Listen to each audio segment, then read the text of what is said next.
By the time I almost hit the wall because I can't see nothing, God is literally screaming, it's a cult. And I'm like, bet, but what am I supposed to do in the midst of this little ritual thing that these people are doing? I'm gonna try to make this short, but let me tell you, once we get into the thick of how I ended up in this situation, it may be a bit long. So it's 2020, March. We have just heard, like, while I'm with these cult people, I am hearing that there is a virus going around, right? I don't know it's a global pandemic. I don't know that this means I could be locked down with them. All I know is that it is March 2020. Actually, let me take my head down because this is gonna be a thing. 2019, I moved back to Florida because, if I could be honest with you, I've learned that the reasons that I've moved different places have been like super layered. The top layer has always been research, right? But it also is like disappointment. Lots of just like layered reasons for why I'm in Miami at this point. And I'm gonna be honest, I was in discipleship at a church that I was attending at the time, or had just left at the time.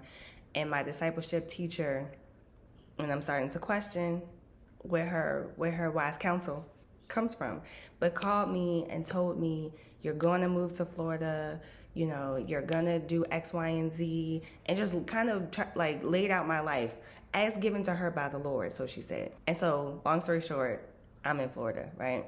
So at the time, from 2019 to 2020, I am attending a super large, well-known church called Vous, because we're gonna start naming names, okay? So I was going to Vous. Vous had, I think, maybe 5 services. And Vous also has small groups. I'm gonna assume that it was in the fall, but I joined a small group, and a girl from a smaller church joined, right? And she was just kind of new. She made it very clear that the pastor and the church that she came from sent her to Vous, right? She was like, I don't really want to be here. He told me that I should be here, and I'm joining this group. And so I didn't really know what that meant, but I think I had shared that my brother passed away. I think at that time it was 3 years ago. And so we connected because her brother had passed semi-recently. At this point, I had already been robbed at gunpoint. I mean, talk about the red flags. Talk about the reasons why I should have taken my behind back home prior to this whole experience. Because I had already been robbed at gunpoint, getting off the bus. I didn't have a car initially when I moved back to Florida. I was sensitive to her because she lived in an area where I didn't think that she should be taking the bus either. So I was always dropping her off, and we were, connecting on the fact that our brothers had passed away. So fast forward to, let's just cut to the chase. Fast forward to March 2020. Let me set it up. 1, my friends were gone, right? They weren't in Miami. 2, I wasn't going to Vous anymore, which already was a pretty large church, right? 3, I wasn't working anymore. And I don't know at this point, I don't trust any past tense decisions that I've made prior to repentance, because who was I? Who was leading my decision making at that time? But I wasn't working, and I was waiting for God to do a thing, right, to allow for me to stay in Miami. I'm not physically occupied, and I'm not surrounded by anybody, right? So that is the perfect combination for being recruited into a cult. You feel me? This is not Monday. It's not that. We're not going to go every single day, but there are certain things that happened on certain days that I'm going to point out. So it's Wednesday. It's late. She tells me that they have a Bible study. No, a prayer night. They have a prayer night. And this is I'm going to set it up like this. I'm going to be extremely sensitive because my studies allow for me to be sensitive. So the community in which this church existed was a community that I had studied in grad school. So I'm not about generalizations. I'm not about stereotypes, and I'm still not, okay? So when I heard that there was a prayer night that started at 10 p.m. in this particular community, I was like, well, that's interesting. But I know that there is a such thing as witching hours, and we should be praying opposed to certain hours, right? That's fine. I ain't asked no questions. Should I have asked questions? Yes. So I went to the prayer night, and I'm thinking, because she said, it starts at 10, it's from 10 to 6 a.m., you can leave whenever you want to. You don't have to stay the entire time. Most people leave early. I said, bet. I'm sure once I get tired, within an hour or two, I'm gonna go home. But I was always super sensitive to taking her home because she didn't have a car and I was robbed at gunpoint getting off the bus. And so here we go. People are already on the floor when I get there. I don't know, I'm assuming that they're praying silently. How am I supposed to know what's going on? After maybe 30 minutes, what I thought was just gonna be pray silently to yourself, maybe we'll sing a song and go home, turned into a class, right? So mind you, I had come from discipleship at my home, place of birth, church. And this to me was like spiritual discipleship, but it was a little deep, you feel me? We ended up talking about, and it's so funny how much I remember, and in spite of the fact that this was all pretty traumatic in retrospect, we talked about oppression, possession, depression, and how all of these different actions can lead to full-on possession. Now, when we start talking about possession, did I think that strange? Yeah, but I spent a lot of time in Miami. I spent a lot of time prior to having a car on the bus, and I think there were a lot of possessed people. So I figured it's just good to know that if you don't deal with all the actions, that possession by a full-on spirit is a possibility. You know what I mean? I just took it like that. I was like, this is very interesting information, and I think I'm happy to be here. I'm not sure. People had different prayer points, and so some people were, praying about citizenship, and they were praying about, health and stuff. And so we were holding on to their legs. I never received revelation on why we were doing this. We were holding on to their legs, and we were praying in tongues for them. Now, I'm not a praying in tongues snob.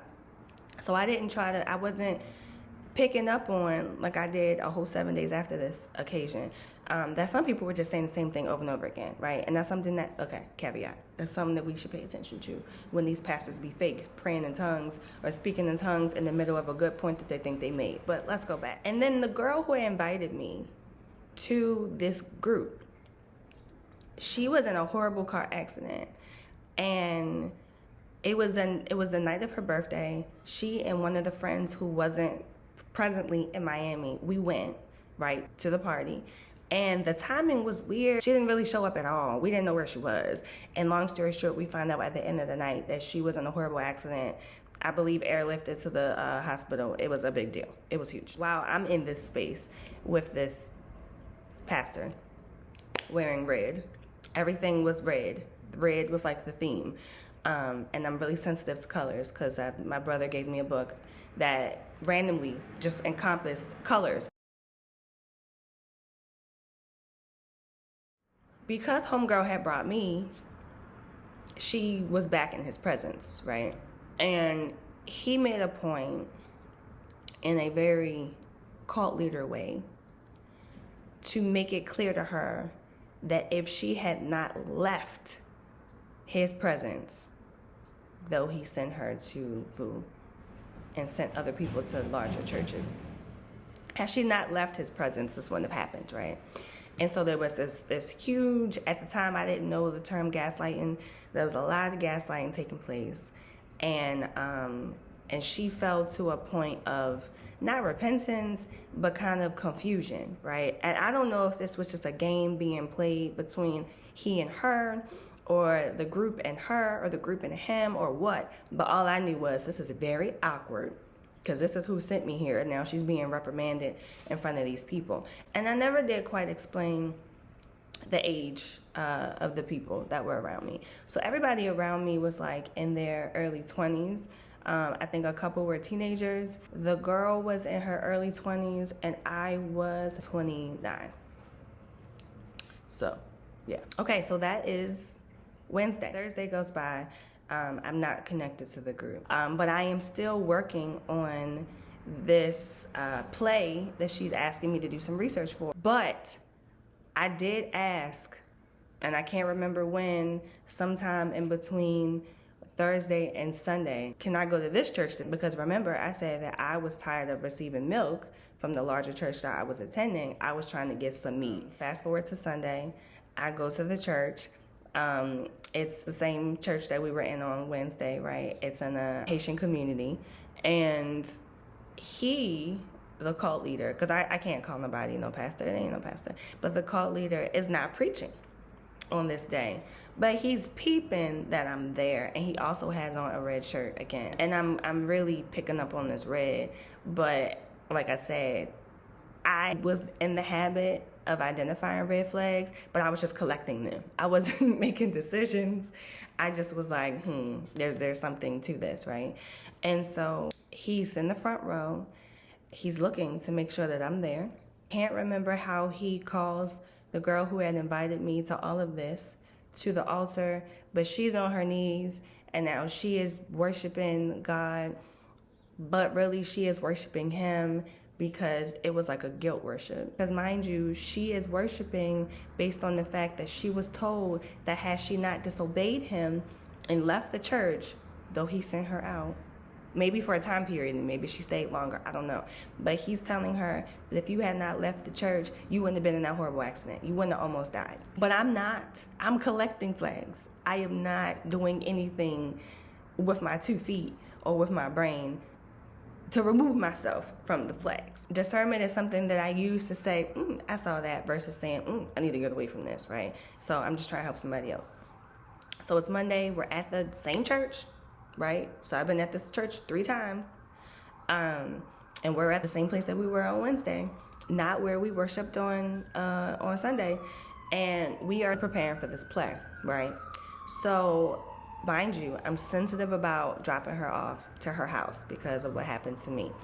And so she is like, hey, the pastor is having a post-service meeting. Do you mind dropping me off? I'm like, okay, cool. Once I get to the place where they were, which was his house, and saw these people around, and my brother had this really small church, and so I'm used to the concept of those. And so I'm like, okay, this seems pretty innocent. But the longer I stay there, the more paralyzed with fear I am to get back in my car by myself and drive myself home, because now I'm in the same community that I was robbed at gunpoint. And so I'm there, and they start talking, and they are on subject. They're talking about what happened on Sunday. They're talking about this person was a little pitchy, and this person probably should have pointed her foot a little bit more when she was on the dance team, and this, you know what I mean? And I'm like, okay, cool. Like, they just talking about church, and I'm just here. So the conversation kind of shifts, and there's some new people added to the space, and they're a little bit older. You know, I feel like they're a little bit closer to my age. And they start laughing about how they went to this William McDowell conference in Orlando. And isn't it so funny? Last time we were in Orlando, so-and-so, because I don't remember nobody's name, so-and-so, that like you had gotten possessed. And I'm thinking to myself, in my very limited knowledge of all of this stuff, you taught us on Wednesday. And as far as I know, you can't be possessed unless you ain't where you're supposed to be. I mean, you can't be completely taken over by something where your body is moving to the movements of another spirit, unless you are not where you are supposed to be. But again, a red flag that I just collected in my pocket of flags at this point. And they're laughing about this. They're saying it's funny, but apparently they were going to conferences, so they would go to this conference, and they would attend it on the surface. But at night, they would be doing all these things in the woods and all this different stuff, and he was training them for something. I'm starting to notice that people are leaving kind of one by one from the general space, but they're all still staying in the house. And everybody is using the keypad to get into their rooms. And I think that that's very strange. It ends up just being me, the girl who invited me, and the cult leader. And the girl who invited me, she's up and she's around, and I can tell that the cult leader wants to talk to me. So I would just prepare to tell my little story, because I'm like, you can't use my story against me, because I didn't understand the concept of gaslighting and all the rest of the things that cult leaders and stuff and people do. Okay? So the girl who invites me, she just falls asleep. Like, she's there, sleep. And it wasn't as obvious as what I just did, but I peeped it. Like, how'd she fall asleep so fast? And so now it's just me and him talking. She's there, but she just is, I'm going to say magically, and suddenly sleep. So this conversation with him, I make these faces because I don't really remember like the detail of it. But I started telling my story. I started talking about my brother just passed away, which is, a weakness, right? Because they need it in. I started talking about how I was molested when I was young by this young girl. And he starts making connections. He's trying to explain how I got sent to him, as if he didn't send homegirl out who just randomly went to bed to the church to recruit people. But anyway, so we continue to talk. I'm talking about my journey and like how I ended up in the DR and what that was like. I had mentioned, out of pure ignorance, some of the conversations that I had with my brother before he died. And in one case, my brother was dissociating from his body because of the pain of cancer and the pain-killing medicine that they had given him, right?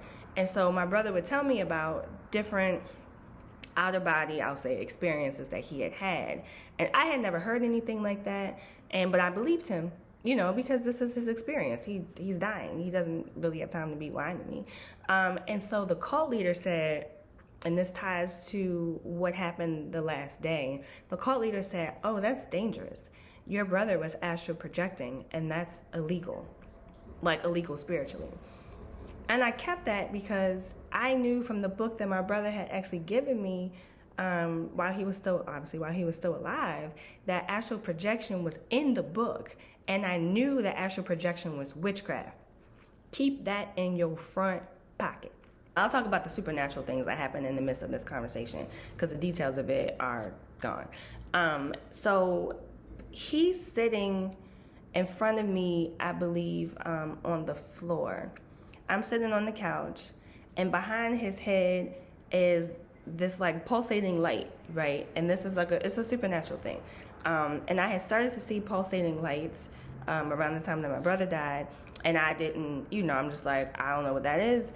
I assumed that it was an angel, but then I just found out that some of my foundation had a lot of witchcraft in it, which wasn't wrong. And so I'm not quite sure, but I just kept looking, not in his eyes, but like past him. And I'm just like, you see that? And he's like, what are you talking about? And I'm like, oh, I'm seeing this light behind you. And he was like, oh, that's your angel. Like, that's your, like, guardian angel. And I didn't know that if he was wrong or not. But all I knew was that this light wasn't going nowhere, right? So he goes, but do you see this other thing? And I'm like, I don't see nothing but what I told you, sir. Like, you doing a lot. But I'm being, gaslit in the midst of all throughout the conversation. And he's a cult leader. Come on. And I'm being told things that I didn't quite know before, and he's not explaining it because it's not to his advantage to explain it. And so he's saying, oh, I see this other thing is marching back and forth. And I'm like, no, I don't see that. So now I'm super confused because now we're talking about a lot of different things. And he eventually asked me, what is my goal in God? And I never had a goal in God because nobody told me that I need to have one. So I say all these things, and he gives me an answer. And throughout the conversation, as we're talking, and I frown at him because I'm like, what are you talking about? Because I have a really good poker face, but once I'm in full-on confusion, I'm going to show you. So every time I would frown, he would, oh. And I'm like, what's wrong with you? And he's like, oh, essentially without being completely overt, he was trying to say, every time you frown, that's disobedience, and I feel that as a jab in my stomach, right? Now, he didn't say it like that because cult leaders can't say things like that, but that's what he was implying. And so because we're having this long conversation, I'm paralyzed by fear, right? Because I'm in the same community that I was robbed at gunpoint. I'm not really sure that I want to drive home. At the time, I lived on the beach, meaning the ocean was across the street from me. It's easy for anybody to walk up and through and knock on my apartment door. I was pretty vulnerable. So I'm kind of just stuck here having this weird conversation with this man, knowing that I'm not about to drive at this hour. So I'm just here. It's just me and him talking and the sleep girl. By the time we end this conversation, I'm apologizing for his I'm like, oh, my bad. It's weird. He gives me a hug, and now I'm a part of this family. And now everything I do is affecting the entire group, so I'm told. Now, at this point, it's probably like 3 o'clock, 4 o'clock in the morning. Again, I'm not driving nowhere. I'm kind of stuck in the situation. The only Tuesday, because I gave this man my number, that's something I still have to stop doing. Proceed to get text messages from him every day that ask me, how do you plan on dying to your flesh today? and I respond with these random messages. Oh, I'm gonna go apologize to this person, or I'm gonna go do this, and he says stuff like very well, and we all know that based on how I'm saying it, this is obviously a cult, but like this is happening in real time. I don't have nobody around me, and I'm not working, so my parents already think I'm crazy.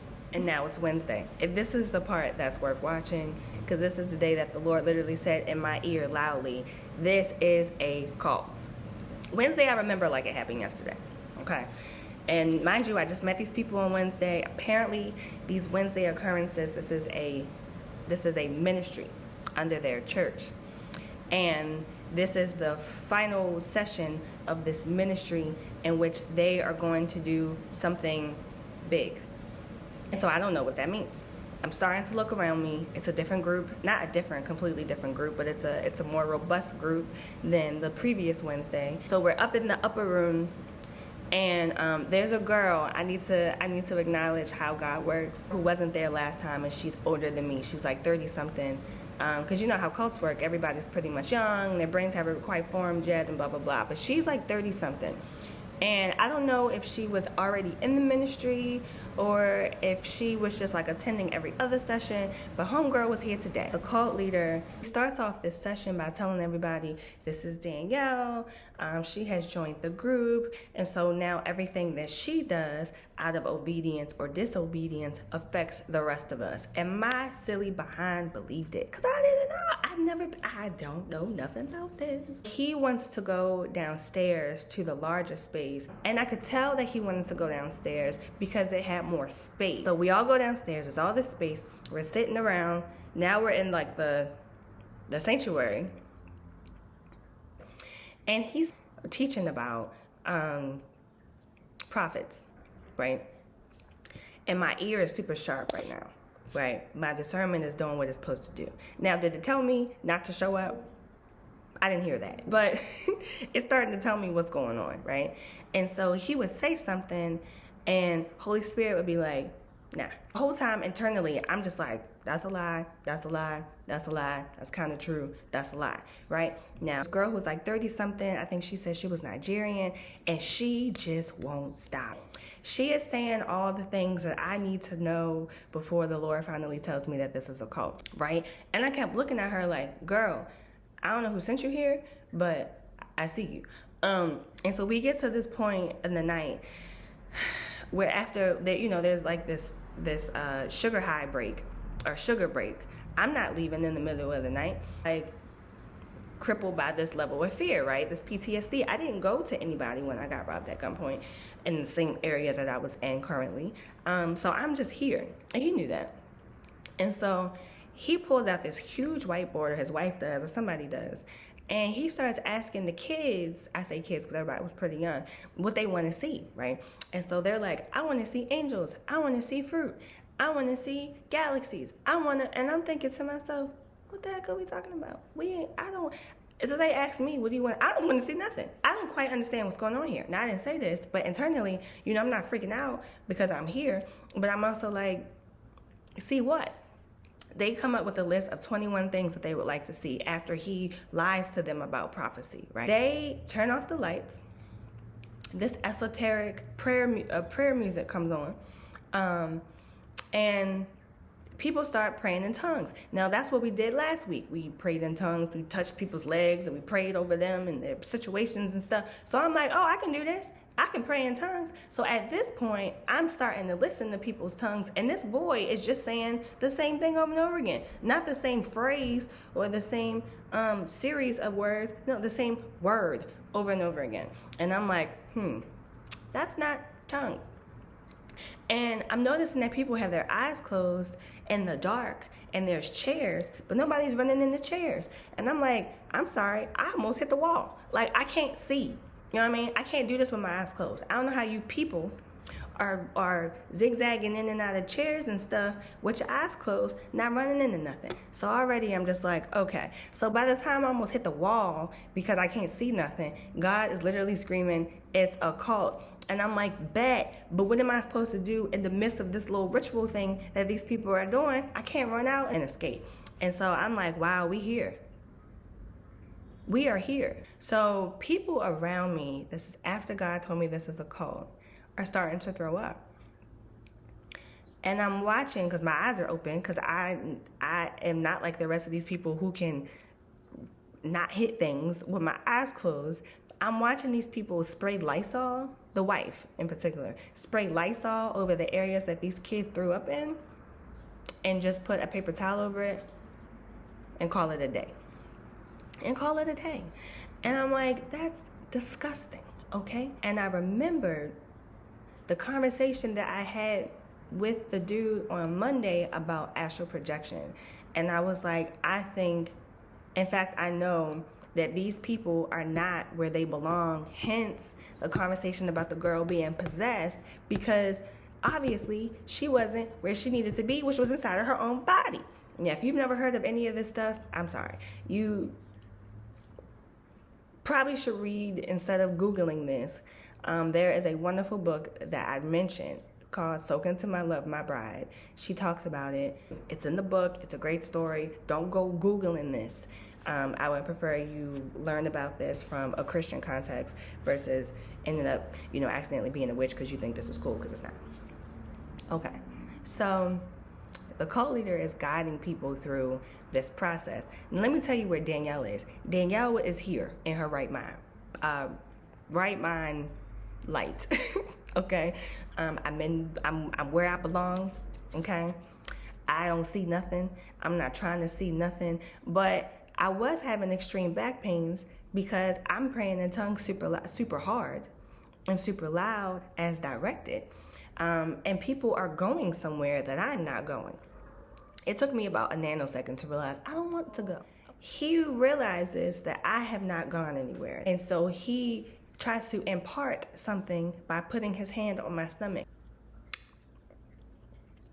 So I was like, touch me again, but also none of this was working. So I'm telling the story as me now. I'm gonna be honest, in real time, I was kind of confused as to why everybody was doing something that I wasn't doing, not experiencing what everybody else is experiencing.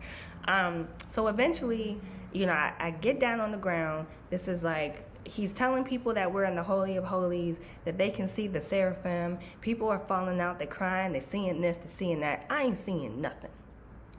I get down to the ground. I say, Lord, let me tell you something. I don't want to see anything.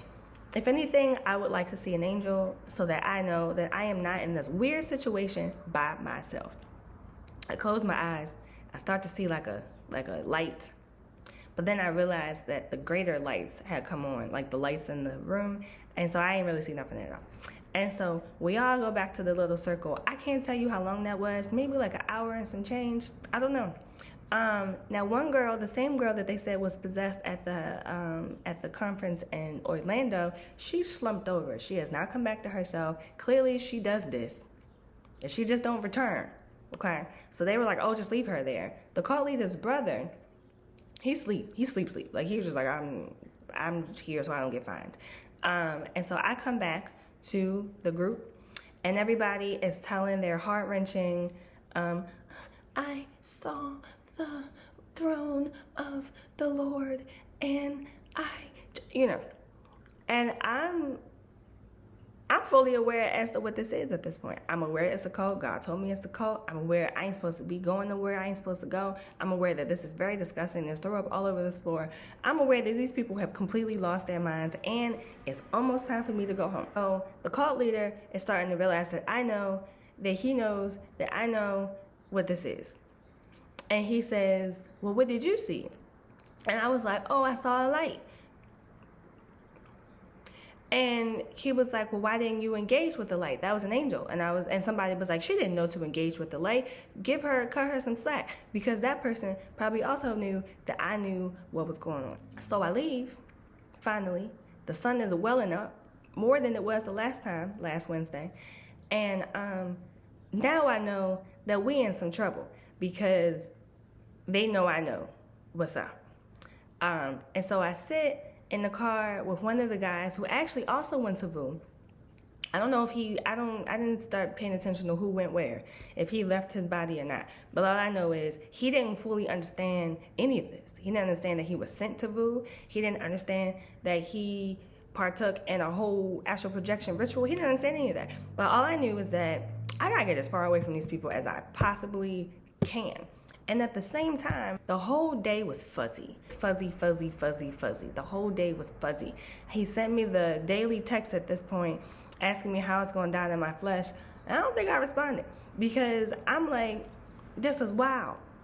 So I go to my small group with the children, masking the confusion that is my life as best as I can. And I leave that because it was late. We hadn't been shut down yet. I'm on my way back home. And this part of the story is just as important as the actual events of the cult, because I want to explain that there's levels to deception. I learned recently that we have to question where people's knowledge comes from. Everybody doesn't have the gift of knowledge. Some people have familiar spirits. And familiar spirits that are one and the same with the spirits that we were just talking about, which are witchcraft spirits or marine kingdom spirits. They'll tell you some stuff. I'm just saying, I haven't quite figured this out, but this is what I learned. So I leave the small group with the kids, some name right. So I call my discipleship teacher from home. Now my discipleship teacher actually is from Miami. Parents were, I'm gonna say, one and the same as the people that I just left the night before. And this is what she told us. She told me this. I'm not, this is information. And so I call her because I don't know who else to talk to about this fog. She was like, well, I'm hearing cults. And I'm saying, yeah, I heard that too around 4 a.m. yesterday, that this is a cult. And so she proceeds with whatever ability. I'm not sure. I'm still not sure. I'm actually just now starting to question this. The source, not the truth of it, but the source of this. Because even in Acts, there was that woman or that young girl who had that python spirit who was saying very true things about Paul, but you have to question the source. My discipleship teacher, past tense, whatever, proceeds to tell me everything. She is telling me that the cult leader has a brother and the brother isn't super involved, and she's right, because the brother always falls asleep before all this weird stuff happens. And then she's telling me that behind the doors, keypadded doors, are lots of different things, but there's also an altar that the wife is lighting and blowing out a candle and lighting and blowing out a candle continuously. Now, I can't verify that that's right, but I will verify that I did go to sleep for at least an hour after I had that whole gaslighting conversation with him. And I had the most vivid, most disgusting dreams I've ever had in my life. I mean, colorful dreams. It was like I was on shrooms or something. I ain't never been on shrooms. But, when you watch cartoons and stuff and everything, all this 70s was all up in that dream on top of disgusting stuff. So I wasn't surprised that there would be an altar there in that space. And I'm going to leave it at that because, ugh. And so she's telling me all these details, and she's kind of assuaging the situation because there were a lot of unknowns. And I'm like, okay, that's interesting. But the more we stayed up and had that conversation, the more I realized I needed to get out of Miami. I needed to go. And at this point, they're texting, right? I don't think I responded to how I was going to die to myself on that Friday. But I know I packed my stuff, and I went to go visit a friend at the time in Orlando. And let me tell you, as soon as I got to her house, they had announced the shutdown.